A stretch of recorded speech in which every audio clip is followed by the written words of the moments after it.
Here's one more point in response to a question recently asked, and that was how do the cutouts affect arranging and sewing the pleats? Well, of course, with this bit missing, we can't change the pleats so that any part of this is external. This has to remain in the hidden portion of the pleat.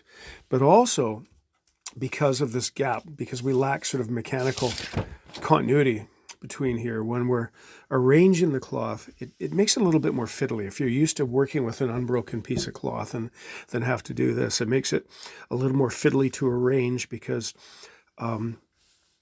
we don't have the friction of this missing cloth or the weight of it, friction against the table or the weight of it to deal with.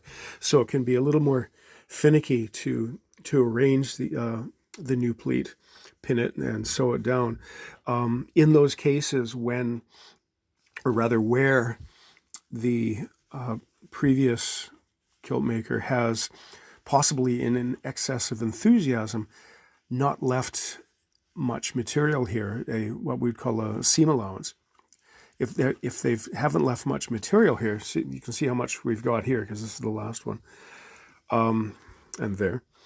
Then it becomes more difficult as you're trying to hold these two pieces in relationship to each other as you sew them. In the worst case, where there is no overlapping seam allowance, it can be a real pain in the backside because you're having to manipulate the cloth with each stitch you take. Not fun, but we'll get through it. Anyhow, I'll get back to work, shall I?